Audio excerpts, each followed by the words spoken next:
Oke, ya, selamat pagi semuanya.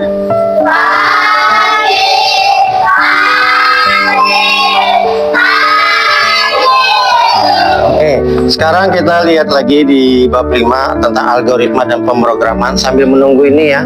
Karena laptop Bapak agak lambat loadingnya, kita sedikit membahas di buku simbol dan pemrograman di halaman 103. Bisa dilihat.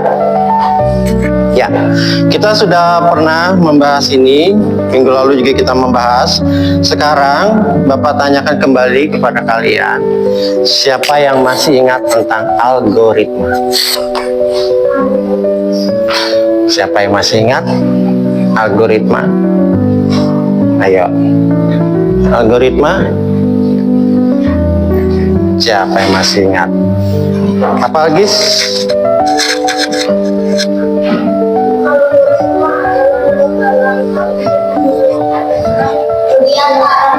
ya, langkah-langkah atau urutan itulah algoritma. Jadi tolong jangan sampai lupa algoritma. Ketika kita dalam keseharian itu pun juga menggunakan yang namanya algoritma. Salah satu contoh algoritma yang kita gunakan sehari-hari apa? Apa ya? Loh, padahal ini kita loh sering sudah ini. Gabriela, apa nak algoritmanya yang kita pakai dalam sehari-hari? Sikat gigi itu algoritma ya, mandi, apalagi makan, masa lupa ya, pakai sepatu, itu semua ada algoritma. Kita berangkat ke sekolah juga ada algoritmanya. Jadi urutan-urutan. Kalau kita masih merasa asing dengan kata algoritma, kita ingat kembali dengan yang namanya urutan. Ya, urutan-urutan yang kita lakukan itu algoritma. Ya, oke.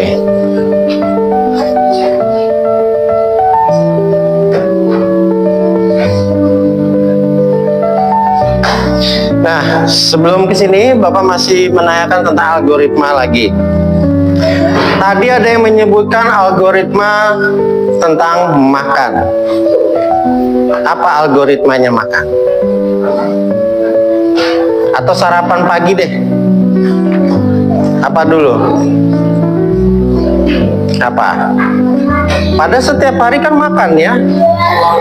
Iya kan? Nah, apa dulu yang disiapkan dalam makan itu?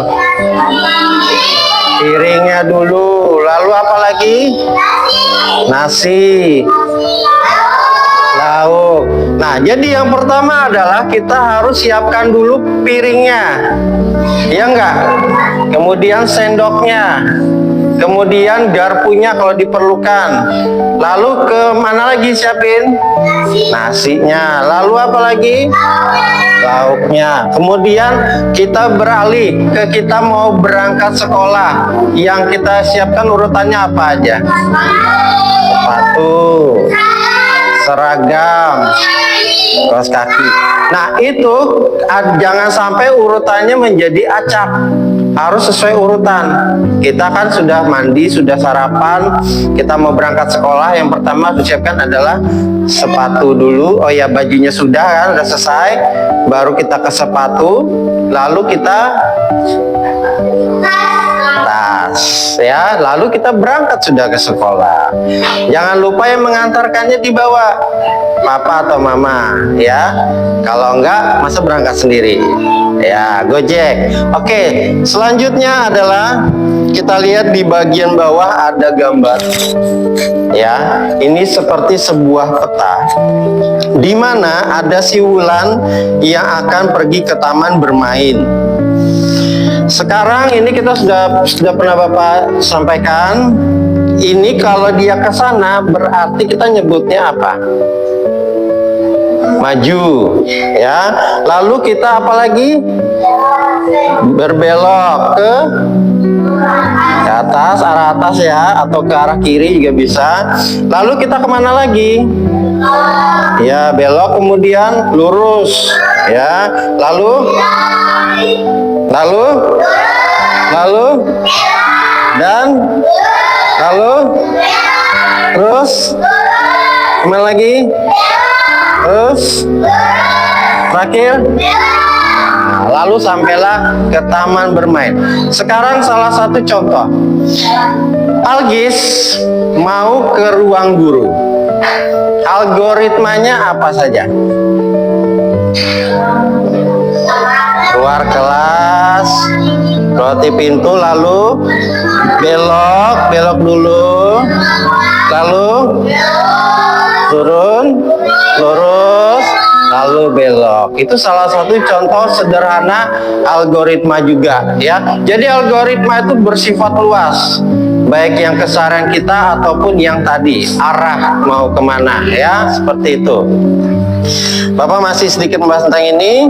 Kemudian kita lihat di halaman belakang, yaitu halaman 104.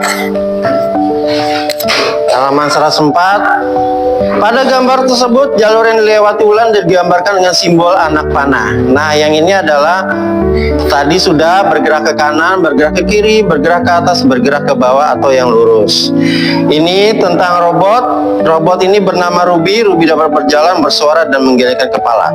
Ruby ini pun juga ada algoritmanya, urutan-urutannya. Apa saja biar bisa terjadi sebuah robot ini? Yang pertama harus apa?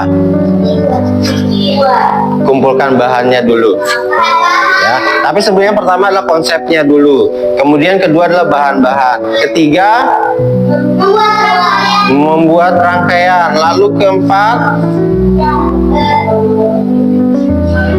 mencobanya dulu. Nah, ya kan harus dites dulu. Ini berfungsi atau enggak, ya kan?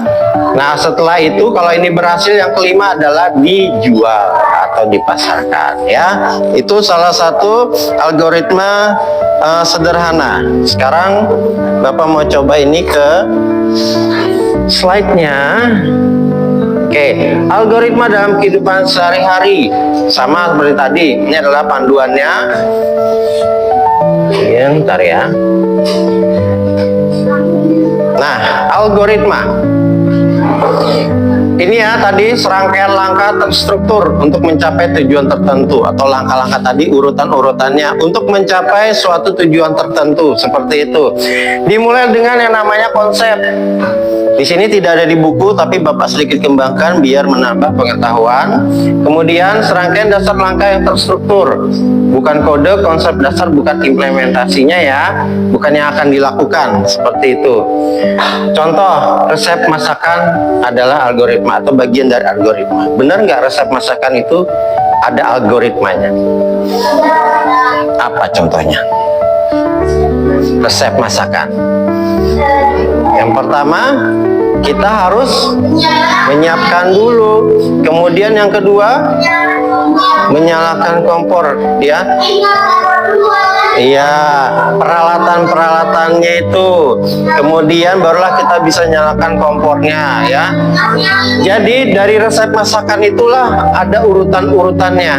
Kalau kalian pernah lihat punya mama, ya, ada punya resep tuh. Nah, itu sudah